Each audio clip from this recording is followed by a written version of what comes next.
আজি আমাৰ ৰামকৃষ্ণনগৰ বিধানসভা সমষ্টিত 20,000 মহিলাক আমি মহিলা উদ্যমিতা আঁচনিৰ প্ৰথম কিস্তিৰ ধন আগবঢ়াই দিছোঁ। 10,000 টকা পাব। ভাল কৰি এই টকা খৰচ কৰিলে পৰৱৰ্তী সময়ত চৰকাৰৰ পৰা 25 আৰু 50,000 টকা পৰ্যন্ত লাভ কৰিব। মই আজি মহিলাসকলৰ যি উৎসাহ আৰু উদ্দীপনা, এই উৎসাহ উদ্দীপনা দেখি সঁচাকৈ মোৰ খুব ভাল লাগিছে। সকলোকে মই শুভেচ্ছা আৰু অভিনন্দন জনাইছোঁ।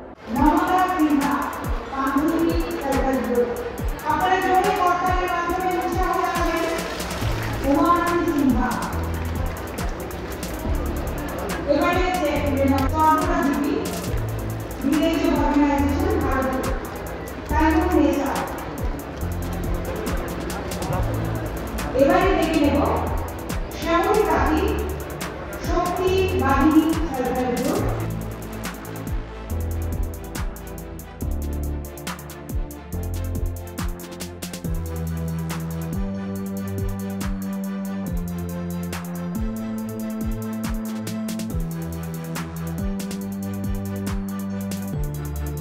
আজি আমাৰ ৰামকৃষ্ণনগৰ বিধানসভা সমষ্টিত 20,000 মহিলাক আমি মহিলা উদ্যমিতা আঁচনিৰ প্ৰথম কিস্তিৰ ধন আগবঢ়াই দিছোঁ।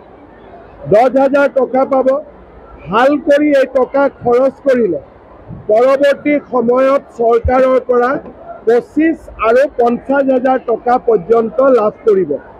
মই আজি মহিলাসকলৰ যি উৎসাহ আৰু উদ্দীপনা, এই উৎসাহ উদ্দীপনা দেখি সঁচাকৈ মোৰ খুব ভাল লাগিছে। সকলোকে মই শুভেচ্ছা আৰু অভিনন্দন জনাইছোঁ।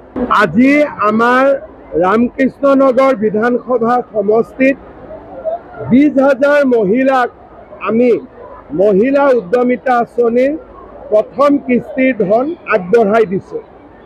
10,000 টকা পাব।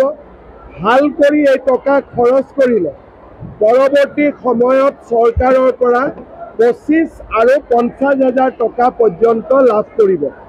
মই আজি মহিলাসকলৰ যি উৎসাহ আৰু উদ্দীপনা, এই উৎসাহ উদ্দীপনা দেখি সঁচাকৈ মোৰ খুব ভাল লাগিছে। সকলোকে মই শুভেচ্ছা আৰু অভিনন্দন জনাইছোঁ।